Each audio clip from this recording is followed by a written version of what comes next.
You're looking for, I don't know, deep spiritual insights, ancient wisdom, right? Would your first thought be, let me check out how a Tesla works? Yeah, probably not, right? I mean, when you're thinking about the big questions, the mysteries of the universe, a car probably isn't the first thing that pops into your head. But what if there's a really fascinating and kind of unexpected connection between the two? That's what we're going to get into today. Let's dive in. So this whole idea kicks off on a very specific day. We're talking August 21st, 2025.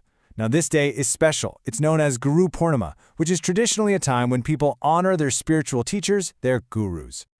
And on Guru Purnima, you typically see, some very traditional practices. Things like puja, which is a kind of worship. You'll hear chanting of hymns and mantras, people offering flowers, all really beautiful, time-honored traditions. But one teacher, a man named Sundar Rajan, decided to go a completely different route. Instead of flowers or chants, his offering was, well, it was modern, technological, and maybe even a little bit shocking. And he put it out there with this powerful little note. This isn't something you're going to hear in your usual Sunday sat songs. This one is designed to jolt you awake. So right off the bat, you know this isn't going to be your standard spiritual lesson. This is meant to be a wake-up call. So that's the big question, right?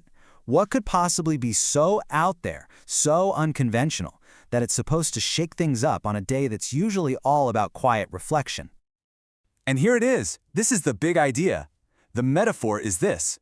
A self-driving Tesla with lifetimes of charging is basically the same as the spiritual journey of a Dana Yogan. Someone who's deep into the yoga of meditation. I know what you're thinking. A car? A Tesla? That's the metaphor for a deep spiritual path? It sounds a little wild, I get it. But stick with me. Let's break down the parts and see how this whole thing actually works. Okay, so first things first. To really get this metaphor, we got to make sure we're on the same page about the technology itself, especially for anyone who isn't super familiar with all the Tesla features. Okay, let's talk about full self-driving, or FSD. And this is way more than just your average cruise control. Imagine this. You hop in your car, you tell it where you want to go, and that's it. You just sit back. The car's computer becomes this perfect chauffeur, handling everything, the traffic, the turns, all of it, and gets you there. It's like having a personal driver that's literally built right into the software.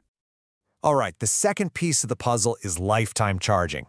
Just think about it. You buy a car, and you never, ever have to pay for fuel again, for the entire life of the car. It's kind of like getting a prepaid phone that never runs out of balance. Or, to put it another way, it's like having free gas forever. A totally bottomless tank of energy. Okay, so we've got a car that drives itself and has literally limitless energy. Now let's connect this back to the spiritual journey of the Yogin, because this is where it gets really, really interesting. We've got this endless supply of energy and a journey that's completely automated. So how in the world did these tech features connect to a deep spiritual path? Let's bring it all together. Here it is, the core idea. A self-driving Tesla with lifetimes of charging is equivalent to the spiritual journey of a Dana Yogan. A Dana Yogan being someone who's deep on the path of meditation. Let's unpack that a little. The lifetime charging, that endless power source, that represents the Guru's grace. It's this infinite spiritual energy, maybe even fueled by good karma from past lives. And the full self-driving part, that represents the destination, the ultimate goal that the Guru has already implanted within the Yogin. So the car is just driving, guided, powered, and moving effortlessly towards its final stop. Now this is really just scratching the surface. Think of this as the introduction, the teaser. The full deep dive into this analogy is something that's going to be detailed in future posts.